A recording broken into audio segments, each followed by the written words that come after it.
welcome to the Silicon Valley Mac user group. We'll have some discussions here about passkeys.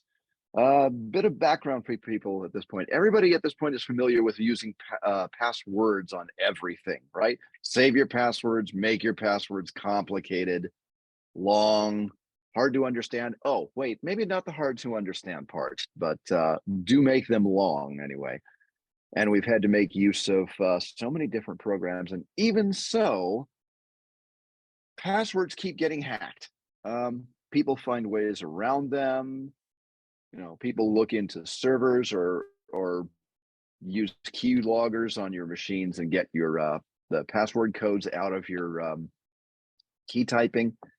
And then they just basically go in and rearrange things. So people came in some ways with two-factor authentication as a way of stopping that. And you have to actually show like a fingerprint or a code, thrown to your telephone as a means of actually proving that, yes, it is still you. There's been a lot of people out there who have said, this is not going in a good direction. We need to fundamentally rethink the whole process.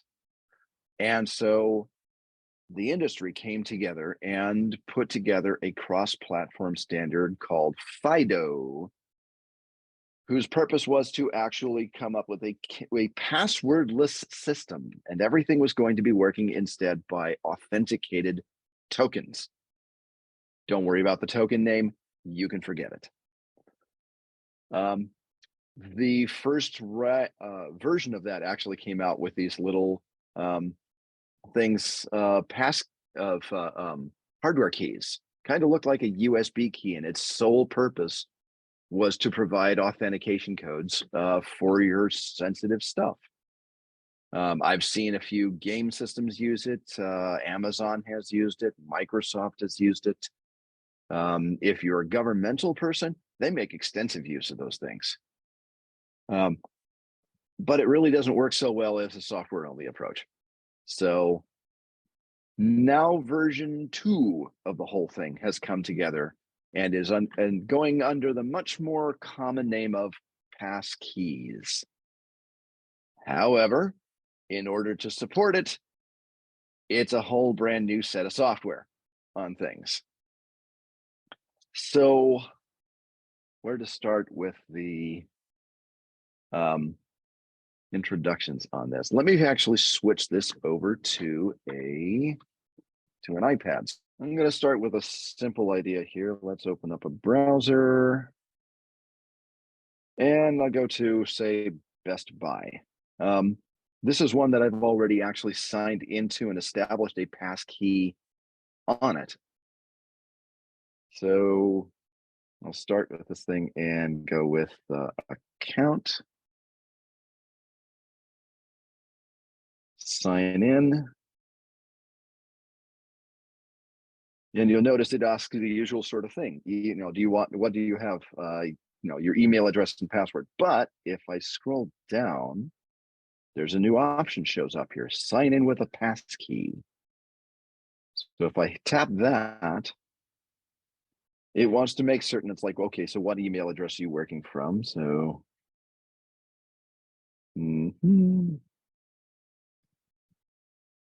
continue, and a new dialog box pops up. Do you want to use your saved passkey on this? At which point, I just reach over and use the Touch ID on my iPad, and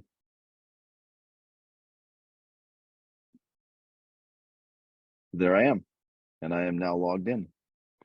Now, one of the things about this is that it is only dealing with passwords, so it's only happening on websites that have an account. So if you're just going to like news pages, that's probably not a big deal. If you're going to a newspaper and they're going to start asking for things like, okay, do you have a subscription with us? Well, then you're going to need to have a password in, and you should eventually get a passkey on that. These are a fairly new thing, passkeys. So at present, there's only about a dozen sites that actually offer it. Thankfully, the folks over at 1Password have actually assembled a list of all of the sites that currently have support for this thing. It's fairly small, and I guess the common ones right now are Best Buy, DocuSign, that's good to know, eBay, Kayak, Microsoft, and PayPal, and Robinhood if you're a Robinhood sort of person. This list is very slowly getting longer, and eventually, within the next, honestly, in the next 2 to 3 years, it's going to take before this takes full control across the internet. But it is expected that everybody's going to make use of that. And that is because you'll notice on here, the one near the bottom here, weboffn.io. These people have actually put together the open source solution for adding this to websites. Using that WebAuthn package, everybody is going to be able to make use of this stuff. It's just going to be a question of how long it's going to take people to add it into their websites and make it go. So we'll see how long this takes. Now, if you want to use this on your own stuff, you must have either iOS 16 or macOS Ventura. If you do not have those, if you're working with older software, this will not run at all. And you will still be prodded for passwords as you normally have before. So you'll need to make certain that you have a few things turned on to make use of this. So if I go to settings, first thing you need to do is go into the settings on your iOS and choose, scroll down to find the passwords space.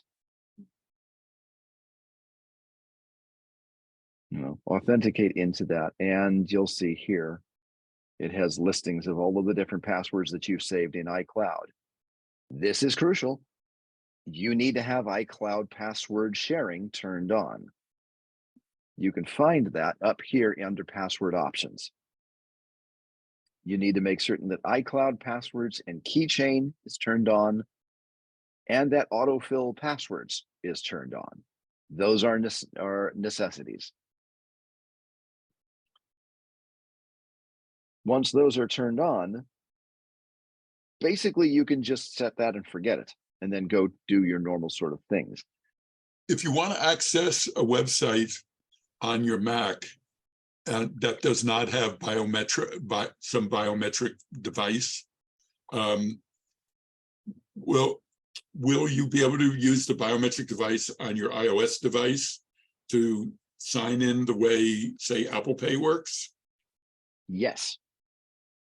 And I will show that off in a moment here. Just as soon as I can find here, I go back over to Best Buy, and you'll see right now I am logged out here. So if I hit sign in here, it has the sign in with a passkey feature. I've updated my Safari to give this amount of stuff. It's not perfect, but it does the job. But if I now choose sign in with the passkey and tell it my address, I get this as a dialog box. And this is, under normal circumstances, my Mac as it stands here actually does have Touch ID on it. So I could just hit the Touch ID on my Mac and go.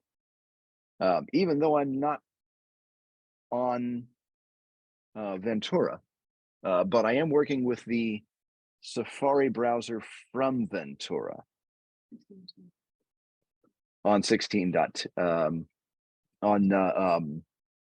Yeah. But you'll notice there's another option underneath here saying other sign-in options. Now, if I were working on a Mac that did not have Touch ID on it, I don't think this dialog box would come up at all. It would just go straight to this other options and ask, okay, so how do you want to deal with this? If you're working with like the original FIDO1 standard, then you might have a physical security key to do their work. But if not, you could choose this option here, iPhone, iPad, or Android device. This will actually quiz your iOS devices and ask for, for more process at that point. So I'm going to select that, hit continue, and it comes up with this QR code. Here's where the fun begins. What you need to do for that is you need to point your iOS device at that QR code. And as long as you're running iOS 16 or above, it will understand what to do. I'm going to switch my view again. And this time I'm going to go back to my iPad and turn my camera on. Now let's see if I can do this without breaking things. Oh, hang on a second here. I need to adjust my grip. Ooh. Okay, so this failed out again. So sign in with a passkey, get other sign-in options. And it comes up with this. Now, notice that it actually comes in with a new thing here on the yellow. Sign in with a passkey. Yes. It is now doing an authentication between my iPad and my Mac via, I think, Bluetooth, possibly Wi-Fi. And it is making certain that all of that information is like it's the same user, it's the same website, it's the same. The machines are within like 6 feet from each other, getting all of this authentication behind the scenes and underneath between all the different players in question. And then coming up and saying, okay, everything is good. Would you like to authenticate? Yes. And you're in. What's happened here is that the pad talked to Best Buy and said, hey, I'm trying to authenticate for this specific transaction. And Best Buy said, yes, okay, that's good. Are you authenticated? Beep, beep, beep. Yes, here's the necessary authentication codes. At which point Best Buy then went back to my Mac and said, you're okay, you're authenticated. And up it comes. So you should be able to use this. You might have seen on there with any iPad, any iPhone, even an Android, if you're making use of what I believe is current beta versions on that. So I am going to switch the camera off here. And who supports this? Well, obviously, like we showed before, right now it's a pretty thin set of servers out there. But what about the client side? All well and good with the Mac. What about 1Password? If you're going to do this to replace your passwords, it would really be nice if your password manager supported that. 1Password has insisted that they do actually have the support coming, but it's going to be a couple of more months to get it down into place. They're working on it. They'll have it together soon. I have not found any information from any of the other Mac password or iOS password manager people about when they expect to hit. Has anybody heard anything on that? I'm thinking especially of LastPass and a few of the similar ones out there.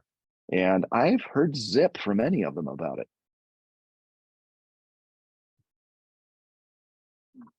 Charles, I have a question.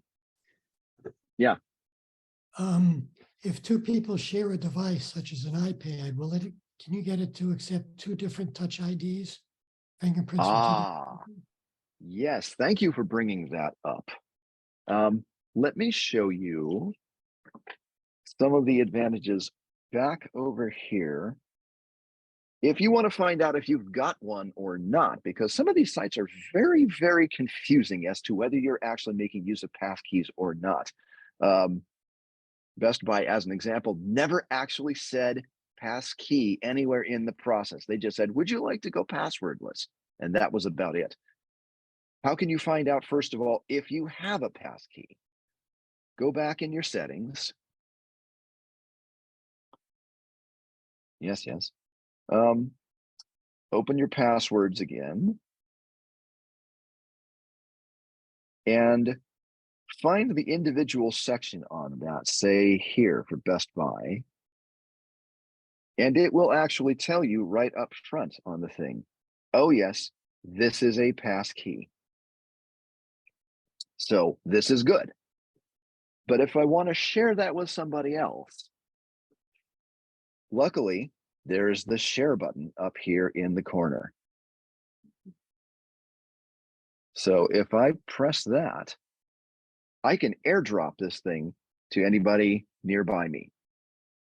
Doesn't have to be the same account, doesn't have to be the same Apple ID, can be anybody I wish, because I am authorizing that second person to work it. So I'm going to use Linda as my sudden lab rat on this.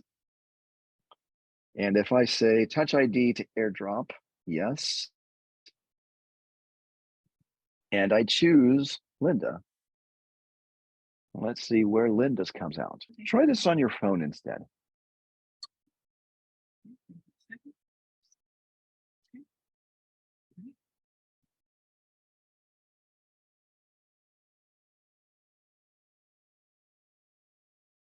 People, Linda. Let's see if that shows up.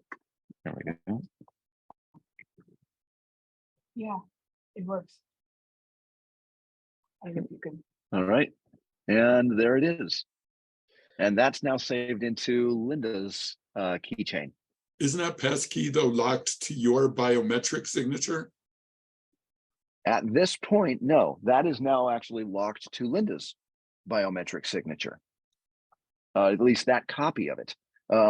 In that airdrop process, it has actually re-authenticated the stuff and made enough changes to the setup where she can authenticate with her biometrics now from her copy.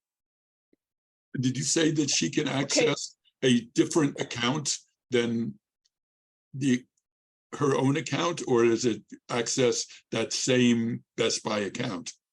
That accesses the same Best Buy account. So it is my account that she can now access using that key. I think though that's different. I think that's different from what Dan Turek was asking, which was more if you've got a single iPhone or iPad and two different people Yes, use the correct. same, use the same thumbprint or Face ID or something. And you do, set up the phone or the iPad that way. Okay, let me see if I can get some clarification on that. Is it possible to set up more than one account using the same passkey?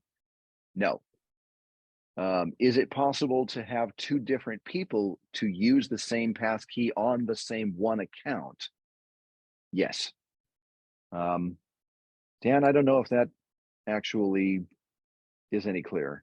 Yeah, I think so, because on my MacBook Pro, my M2 MacBook Pro, M1, I guess, whatever it is, when you put in it'll accept, I think, 4 different touch IDs. So I can put 2 of mine and 2 of Jan's. I want to know if you can do the same thing, so that if I'm not around, she can just use her own touch ID. If she's not around, I can use my touch ID on the same iPad that we share. I see. Okay, so there's 2 different levels on this. The one that I'm actually showing here is actually how to share a key out to someone else on a different device under a different Apple ID. What you've got instead is a case where you've got different fingerprints doing Touch ID on the same device to the same Apple ID. Correct. So yeah, it's not, it'll take all of the above without any sharing being necessary, because you have already authorized those fingerprints for your Apple ID. So that that authorization and that passkey will actually propagate to all of your devices by iCloud. That's why you need to have password sharing in iCloud turned on. And any fingerprints on any of those devices will authorize that passkey. Okay. But if you want to share that to someone else under their own Apple ID account, then you're going to need to use something like the airdrop here to share it over. Okay. Thank you. So what I'm hoping will actually show up in another couple of months is not just that 1Password will be able to save these and move these around, but that 1Password and Apple keychain will have some manner by which we can actually transfer the stuff between them, because then you're going to have different key collections that you have to worry about. It's like, okay, so who actually has that passkey? It's going to complicate things a little bit. But we'll see what happens on that in another couple of months. So, questions? Why will we want 1Password once we have passkeys? The best answer I can give on that is because we will still be keeping track. And let me think about this a second here. Probably the largest advantage is going to be cross-platform support, because 1Password is already accepted on Mac, Windows, Android, iOS, the whole kit and caboodle. So once they get their support together, it'll be running on everything. And you can much more easily move passkeys from Mac to Windows, which is not an easy thing to do at present. Apple has no means to do it, and Microsoft may not offer that at all either. How to get stuff between different platforms, between different OSs, is very much not settled out yet. And 1Password is probably your most advantageous way to do that. As far as if you're just kind of working just with Apple devices alone, I would say probably your best advantage on that is going to be that you already are using it. If you have 1Password, you're already putting all of your passwords into there. So it would make good sense to just simply keep alongside or replace your passwords with passkeys in the same places you're used to using them. And you probably need it also just to keep track of your login IDs, which might be different in different places. True.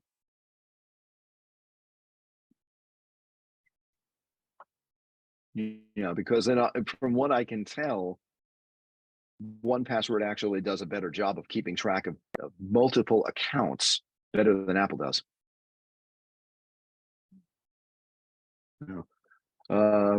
Other thoughts?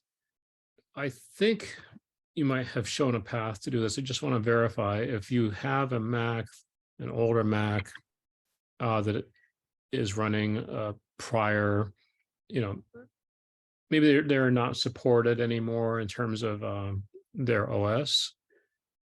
Will you be unable to log in to your Passkey accounts with that Mac? Or, I mean, so I'm just unclear about that. That is going to depend on the individual sites. Apple itself is heavily recommending that any such sites actually fall back to the old username and password if it can't make a passkey connection. So if I switch this one more time back to my Mac browser, so if I go back over here to my Mac and try Best Buy again, I'll need to log this out.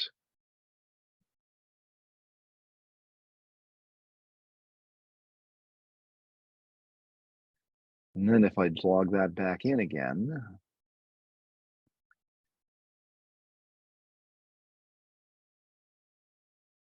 Notice that I now have multiple entries on things, and if I choose Best Buy here, it still has the old password. So you can still, and Apple has much the same setup on that sort of thing. So it is still keeping the old password in place.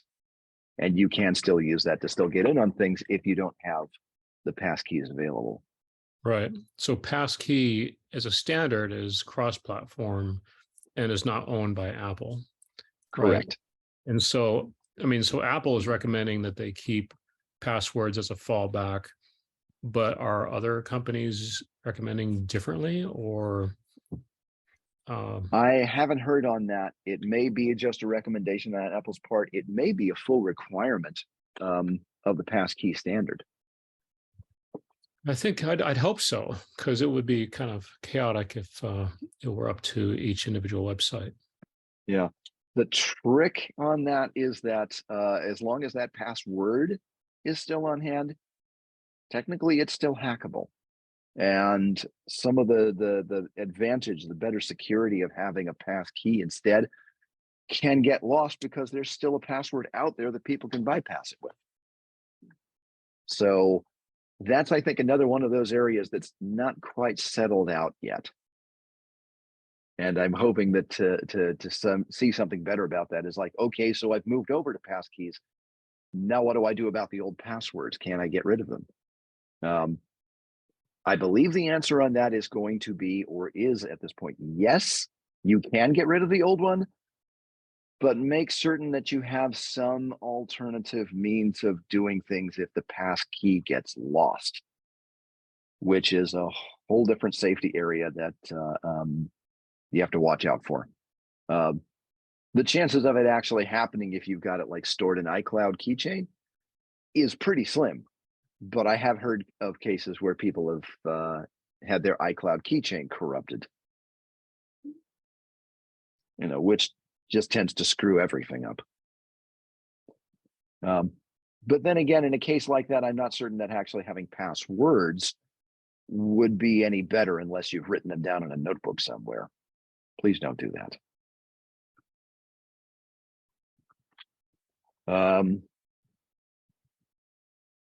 For information on this sort of stuff, I'm going to offer up a couple of possibilities on the things, because there's a lot of information to look at, and I definitely wouldn't recommend just sticking with my own info, my own word on this.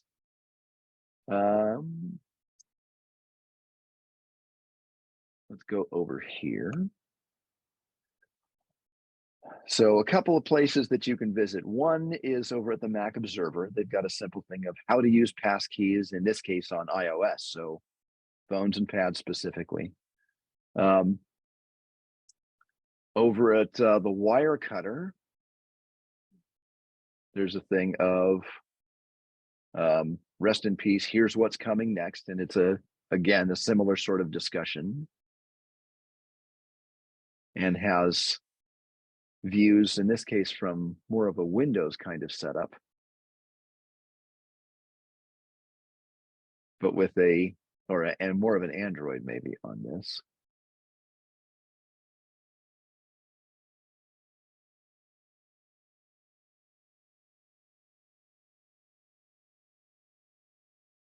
So that's another good piece. There is also the directory again, and Apple has a few pieces of their own up for how to actually work these necessary systems on things. I'm going to have these links put in with the show notes, so they'll probably get posted along with Linda's news materials, so that you can reference back to these things later on. I'm going to include also, as part of that, a link to Apple's original piece from the developer conference, giving the details from a developer's perspective on how to actually, for instance, set up your website to make use of this stuff. For those who want to go delving deeper into the nitty-gritties of the thing. And that ought to be a good thing too. Any other questions to cover? I wonder why the uptake on this is so slow. I noticed, for instance, there are no banks on that list, and I would think banks would be the first ones to want this, since if they get hacked, they're out the money that we get defrauded, or it gets defrauded out of our account.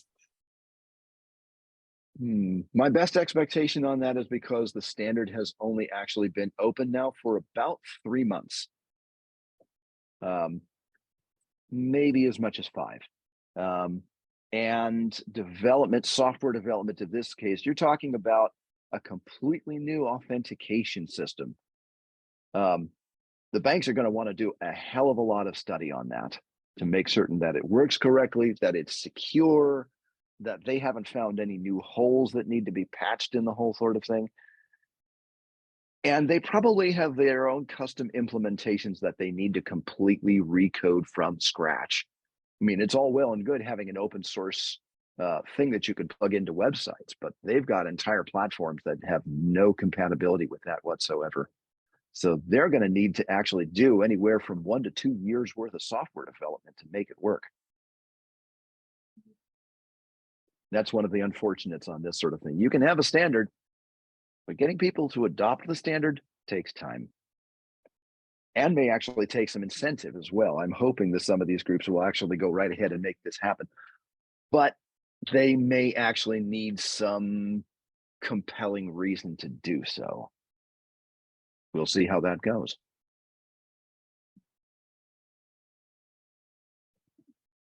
So, anything else? Don't be surprised if it all sounds really, really confusing.